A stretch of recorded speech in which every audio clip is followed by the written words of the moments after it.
नमस्कार दर्शको, लाईव्ह मराठीमध्ये आपल्या सर्वांचं स्वागत आहे।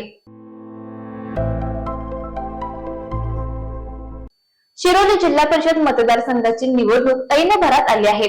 प्रत्यक्ष मतदानाला अवघे काही तास शिल्लक राहिले असताना या ठिकाणचा प्रचार चांगलाच तापलेला दिसत आहे। या मतदारसंघामध्ये विकास, सन्मान आणि सामाजिक सलोखा हे विषय प्रामुख्याने केंद्रस्थानी असल्याचं दिसून येतंय।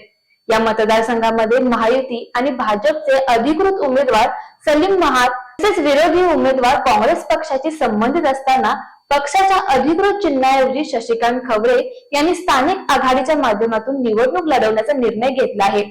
या दोन उमेदवारांच्या मध्येच ही लढत होणार असल्याचं बोललं जातंय। एकंदरीतच पहिल्या दिवसापासून सलीम महात यांनी प्रचारामध्ये आघाडी घेतल्याचं दिसून येतं। त्यांची सामाजिक आणि प्रशासकीय कार्यपद्धत तसेच त्यांच्या पत्नी बिस्मिल्ला महात यांनी सरपंच पदाच्या कार्यकाळात शिरोली ग्रामपंचायत केलेली विकास कामे, गट, पक्ष, जात, धर्म न पाहता नागरिकांना दिलेल्या सन्मानाची वागणूक, शासनाच्या विविध योजनेतून ग्रामपंचायतीला मिळालेले पुरस्कार हे त्यांच्या कामाचं प्रतिबिंब मानलं जातं। तसेच उमेदवार सलीम महात हे देखील कृषी प्रधान अर्थव्यवस्थेशी जोडलेले उद्योजक आहेत। ट्रॅक्टर स्पेअरच्या माध्यमातून अत्याधुनिक तंत्रज्ञान शेतीसाठी उत्पन्न करण्याचा त्यांचा ध्यास, यातूनच त्यांची आणि शेतकऱ्यांची नाळ जुळल्याचं पाहायला मिळतंय। त्यांच्या कामाची दखल घेऊन अनेक नामांकित कंपन्यांनी सलीम महात यांचा सन्मान केला आहे। तर दुसऱ्या बाजूला शशिकांत खवरे यांनी देखील आपला प्रचार नेटाने सुरू ठेवला आहे।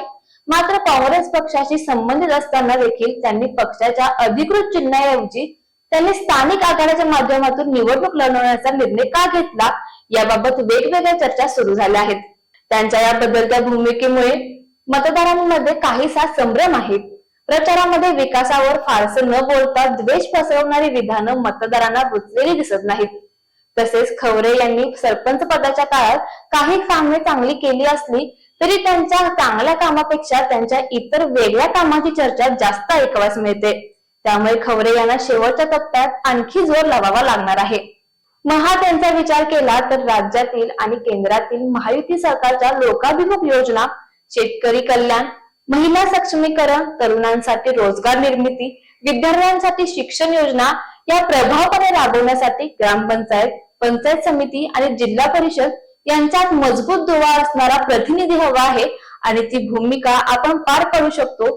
ही सलीम महात यांनी मांडलेली भूमिका निर्णायक ठरू शकते। तसेच गेल्या काही दिवसांपासून नगर परिषद, महानगरपालिका निवडणुकीमध्ये महायुतीने मिळवलेल्या अभूतपूर्व यशाचा फिवर याही निवडणुकीमध्ये दिसेल असं ग्राउंडवर मतदार बोलत आहेत। त्यामुळे पहिल्या दिवसापासूनच प्रचारात घेतलेली आघाडी, जनतेचा उत्स्फूर्त प्रतिसाद, जे दिल्लीत ते गल्लीत आक्रमकपणे राबवलेला प्रचार, तसेच विकास कामांसाठी जर निधी हवा असेल तर केंद्रात नरेंद्र, राज्यात देवेंद्र म्हणून शिरोलीत देखील महायुतीची सत्ता हवी ही मांडलेली भूमिका, शिरोली पंचायत समितीचे उमेदवार कमल प्रकाश कौंदाडे आणि नागाव पंचायत समितीचे उमेदवार अरुण माळी यांनी एकीने केलेला प्रचार जनतेला भावत असताना दुसऱ्या बाजूला विरोधकांकडे मर्यादित मुद्दे असल्याचं मतदार बोलून दाखवत आहेत। त्यामुळे तुर्तास तरी महायुतीचे उमेदवार सलीम महात यांचं पारडं काहीच जड दिसत आहे। आता हा जनतेचा टेम्पो शेवटपर्यंत कसा टिकवतात हे पाहावे लागणार। तर यावरती तुम्हाला काय वाटतंय आम्हाला कमेंट्स करून नक्कीच सांगा आणि अशाच नवनवीन बातम्यांसाठी पाहत रहा लाईव्ह मराठी।